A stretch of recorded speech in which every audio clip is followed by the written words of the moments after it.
And in the world that we live in today, the world of social media, the world of stupid mass media, the world of fake news. Yes, CNN, I am talking to you, CNN, NBC, and all you bunch of crappy fake news media. It's very easy to start panicking. It's very easy to do something stupid, to do something irrational, because you are not in control of the information that you have. So hello, welcome to Firearms of America, and today we are talking about how to survive the pandemic. After all, this is a survival channel. We do all sorts of survival gear reviews over here, so why not talk about that pandemic? Not really a hot topic right now, right? But you know, well, actually it is. If you're watching it 2 years or 3 years from the upload of this video, yes, it is a global pandemic, the outbreak of coronavirus. And if you don't know what pandemic is, it is the outbreak of a virus, of a disease that is either in a country or globally. And currently it is globally. Okay, so let's get into it. How to survive a pandemic. A few tips, hopefully, that will be able to help you. Number one, the most important one, I cannot stress it enough how important it is. Do not panic. And this one has to do obviously with our human psychology, because in the survival situation that require a lot of focus, that require a lot of responsibility, that require being in control, panic is what disables you. And most of the times people get hurt in the survival situation where they could have avoided being hurt, where they could have been safe, where they could have escaped, where they could have taken measures to stand against the threat because of the panic. And global pandemic obviously is no exception. And here's an example where people get hurt for absolutely stupid reasons. You know, a hurricane. We had a Hurricane Irma here in Florida, and a lot of people got hurt by being electrocuted by a generator. And you would think it would be a common sense not to mess with something you never messed with before. But people do mess with things that they never touched in their life during those stressful situations because they are panicking. And the same thing again with the same hurricane example. Some people, instead of staying home in their hurricane-proof homes with the hurricane, you know, the impact windows and all that sort of stuff, the homes that are designed, because we live in Florida, most of the homes are designed to withstand a hurricane, they panicked, and at the very last moment they decided to evacuate where a hurricane is already starting, and they're now deciding to evacuate. They waited for the last moment and now they're evacuating and end up getting stuck somewhere in the rest area. So now, instead of just waiting out the hurricane in the comfort of their own home that is designed to withstand the hurricane, they are now in a tent, maybe not even in a tent, in a car, in a rest area somewhere in the middle of nowhere with a whole bunch of different people around that they do not know, unprepared obviously, in the middle of a hurricane. And that's what panic does to you. It makes you do these irrational decisions. And here we see the same exact thing with this coronavirus. People fighting each other, literally physically fighting each other over a toilet paper. If you're watching it 5 years from now, yes, remember, you might not remember, you might not know, people are fighting over toilet paper. Now, pandemic, it's an outbreak of the disease, right? It's a virus. So naturally, you will want to try to stay away from public places, you want to try a way to distance yourself from other people so that you can protect yourself from getting infected, right? Because virus, it travels somehow over different things, right? Different viruses travel differently. They have different levels of contagion. But not only people are going to public places like shops, grocery shops, they are now fighting each other. So they get into physical contact with each other. Over what? A toilet paper. Yeah. Go ahead and explain that to me. I still don't understand. But this is another example of what panic does to you. It makes you do irrational decisions. And here is the thing. I don't want you to confuse panic and fear, because you do want to have fear in the survival situation. You do want to be afraid. It is physiologically necessary to be afraid in a scary survival situation, because survival situations are scary. If something bad happens right now, if I get attacked by a wildcat, I do want to be afraid. Why? Because being afraid, it does things to your body, right, that are physiologically necessary for your survival, right? Your body releases certain hormones like cortisol, for example, that is a stress hormone. So what it does is it affects a lot of different things. It suppresses your immune system, but it puts more energy towards your focus, towards your muscles, so your muscle reflexes become faster, your response becomes faster, so that you can fight or you can fly. That's why it's called fight or flight hormone, the cortisol. So you can run faster, so you can concentrate on things, you can focus on things, your senses become a little bit more responsive, so it's good. You want to have those things in the survival situation, but you don't want to be panicking. And the panicking, obviously, you're doing irrational things, you're not in the present moment, you're following the masses. And that brings me to the point number 2. Information. Most of the times we are panicking because we either do not have the information or we have the incorrect information. And in the world that we live in today, the world of social media, the world of stupid mass media, the world of fake news. Yes, CNN, I am talking to you, CNN, NBC, and all you bunch of crappy fake news media. It's very easy to start panicking. It's very easy to do something stupid, to do something irrational, because you are not in control of the information that you have. So in this point, what I want to tell you is that be as informed as you possibly can be, and that means do your own research. Of course, you do want to listen to the radio, you do want to watch the news, but do not solely rely on that information as it is your only source of information. No, everything that is being said on the news, everything that is being said in the social media, on the radio, try to verify that information. Try to find sources, because hey, listen, those people that are fighting over the toilet paper right now over there in Walmart and Publix, somehow they got that information that they do need the toilet paper, and it's like it's absolutely necessary for their survival.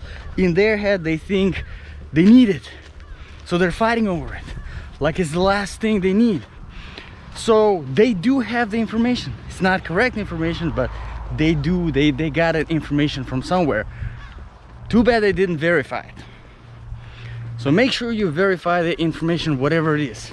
And in the same point, speaking of information, you want to be as informed about after all, we're talking about the pandemic, we're talking about the virus, the disease. You do want to be informed about the disease as much as possible. Meaning that you do want to know the symptoms. You do want to know how to treat it if it's treatable.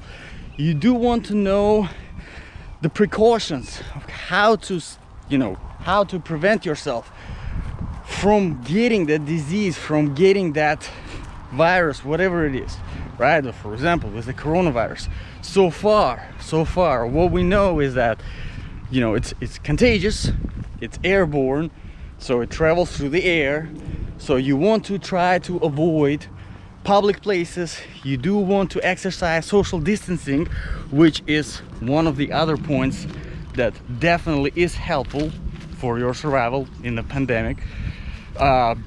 Social distancing yourself and trying to stay away from people as much as possible. You don't need public places. You don't need to be hanging out in the grocery stores, because if you are hanging out in the grocery stores, it means that you were not prepared. That brings me to the point number 3.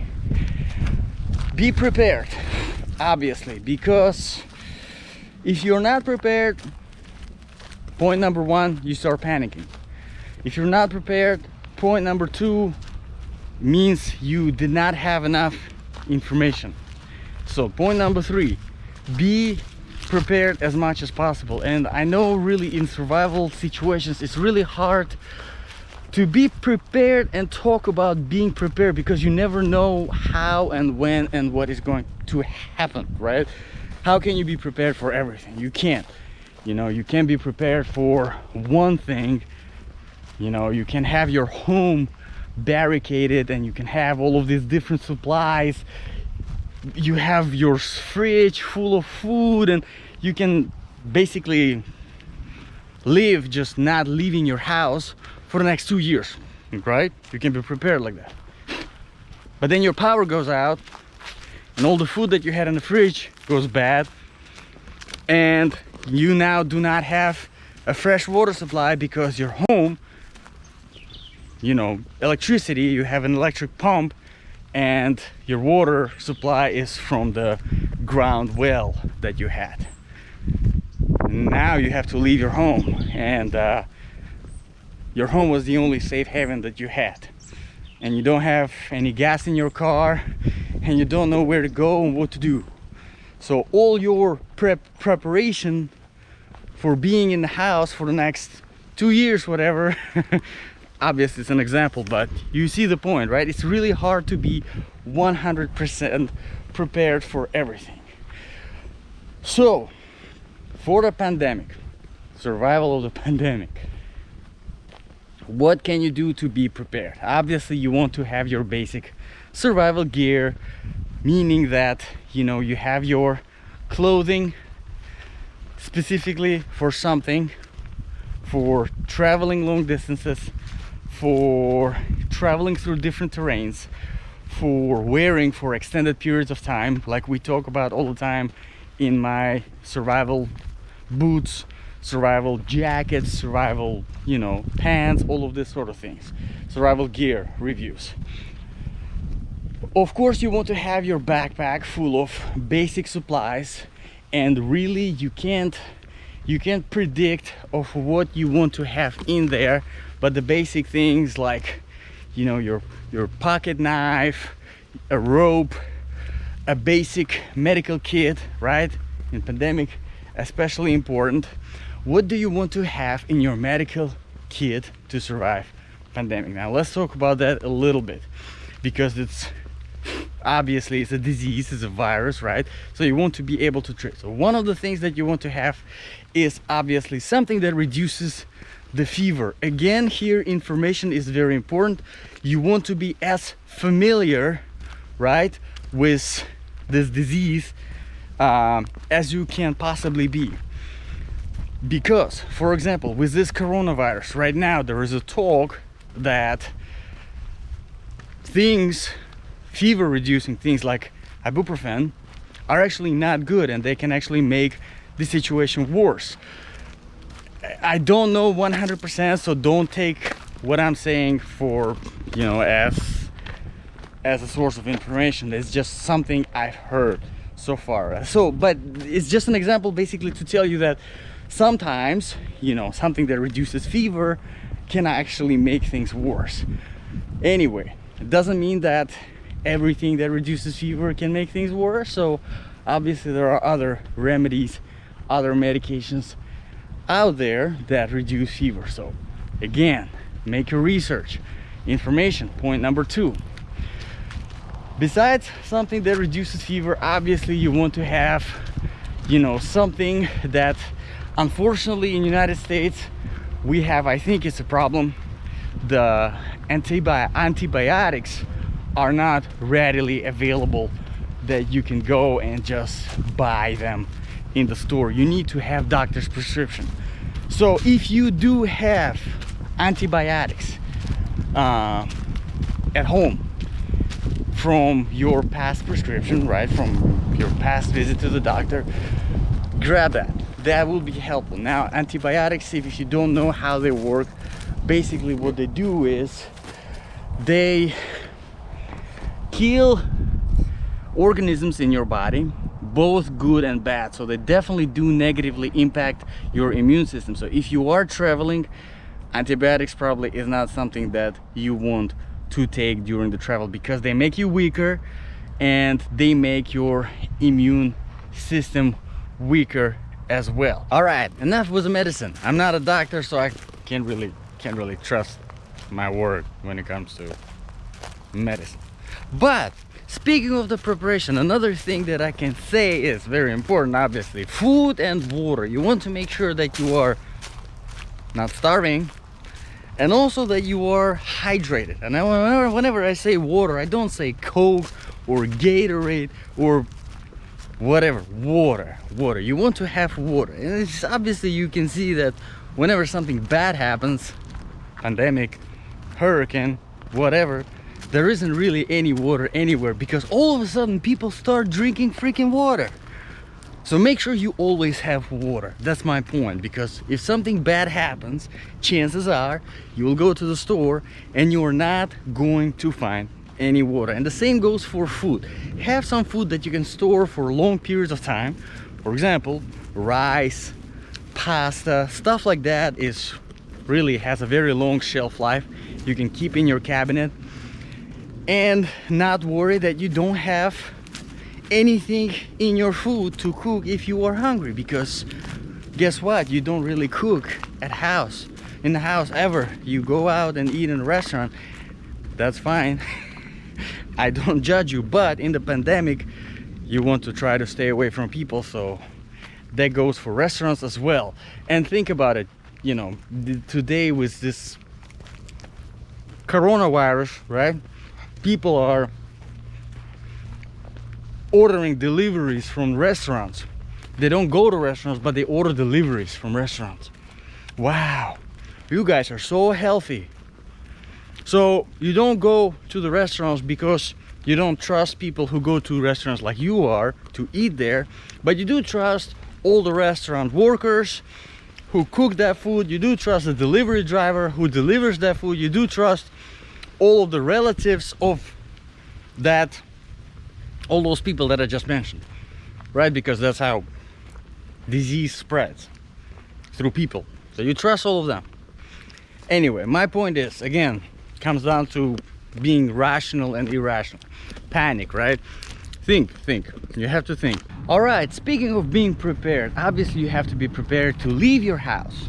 You know, you have all your food, you have all the water, whatever. You can stay in the house for extended period of time, but there might be a situation where you actually have to leave the house. You never know. So you have to be prepared to travel, and that brings us to the point of having some gas in your car. Make sure that in situations like this where something is brewing up, right, like right now with this coronavirus, everybody's going crazy, the media is getting crazy, people are killing each other over the toilet paper, make sure that your gas tank is full.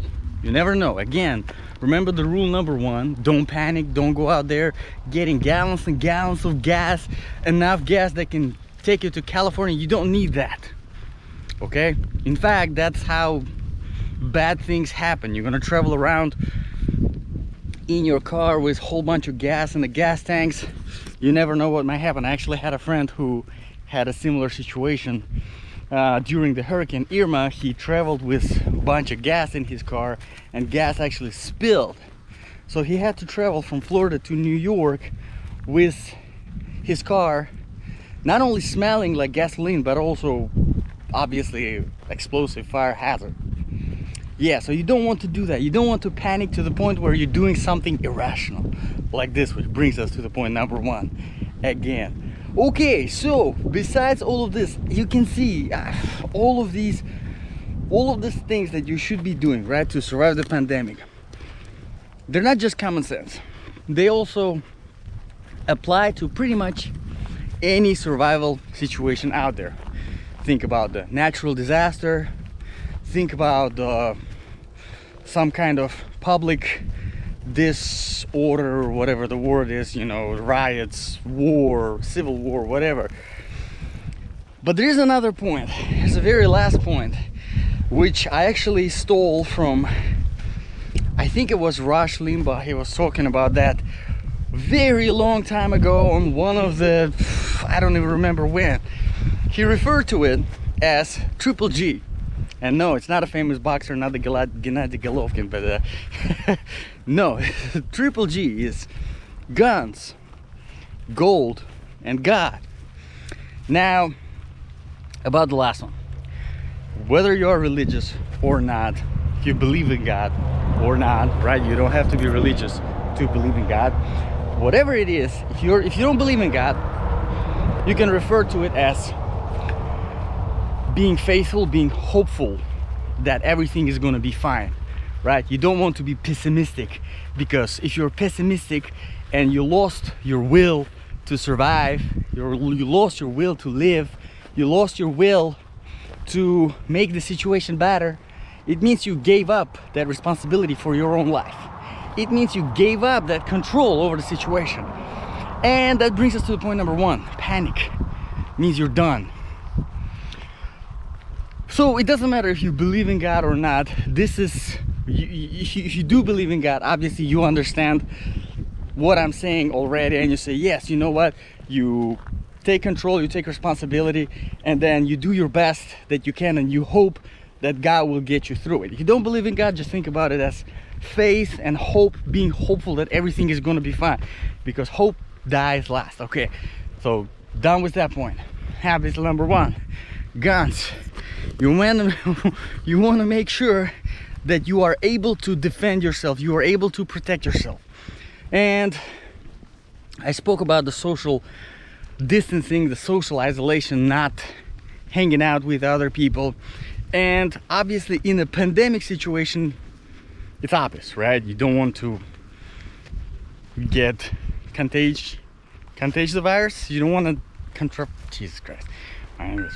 You don't want to get the virus, right? And that's how you get it, from other people who are infected. Makes sense. But really, any other survival situation that you can think of, you want to have that social distancing in place, whatever the survival situation is. If things are bad, you want to have that social distancing in place, just like with natural disaster, just like with war, with whatever. Why? Because if you are in control, if you are being responsible, if you're doing everything you can to survive, there are a lot of other people out there fighting for toilet paper, remember that. And you don't want to be around those people, you know, because you never know what their intentions might be. They might not be bad people, you know. Everyone who is fighting for toilet paper right now, well, they're stupid. Okay, they're stupid, but they're not bad people, all right? It's just they gave in to that panic. It happens to all of us. We all have different levels of tolerance to these survival situations, to where we just start, you know, you don't know what you can survive mentally. Not give in to panic until you are actually in that situation. So it can be pretty tough. We don't want to be judgmental of those people, even though it's pretty stupid to fight over toilet paper in a pandemic. But whatever. I keep coming back to that because I just don't understand it. Anyway, you want to make sure that you are able to defend yourself to protect yourself, your family, your children, your wife, your husband, in a situation where you are as a part of society. Something bad happened and you have, you know, especially in the pandemic, somebody tries to stop your car, somebody tries to attack you, to steal your supplies, because hey, you might be prepared, other people are not, and when they're desperate, when they're panicking, they can do all sorts of stupid crap, and you want to be able to defend yourself, protect yourself from these people. And that's where guns come into play. And I know we have a bunch of Americans here in this country who are against guns. Well, these are usually the situations where you start to reconsider things and look at things a little bit differently. All right, that brings us to the G number 2, which is gold. Now, I like to look at this not as literally as just gold, right? But more of valuable things that you can carry on you, like for example, basic silver chain, right? Maybe a watch, a good watch, or something like this. Something that you can trade for other valuable things that are valuable to you, more valuable than you're wearing on, in a situation where money no longer matter. If you get the point. Because think about it, in a crazy survival situation, if you're traveling and someone has something that you need, water, right? And what's the point of cash money that you might have on you? Now, somebody might take it, but someone might not, and they might say, listen, what is the point of me taking your paper cash money? What am I going to do with it? You cannot buy anything, the stores are closed, so that's it. It's just nothing. So that's when that valuable metals, valuable things come into play, because you can trade them for something valuable in return without the use of money. And speaking of money, yes, you do want to have some cash on you, you know, maybe $1,000, maybe a couple $1,000 that you can take with you on a travel. But still, at the end of the day, you never know what the value of those money might be, because a lot of times when your life is in danger and it's a matter of life and death, survival situation, right? Just this paper, cash, money, they just meaningless. You can't really do anything with them. You can't. They're not gonna help you to survive. Guns, yes. Cash money, nah, probably not. And that's the GGG that I wanted to share with you guys. So let me know in the comments below what you guys think.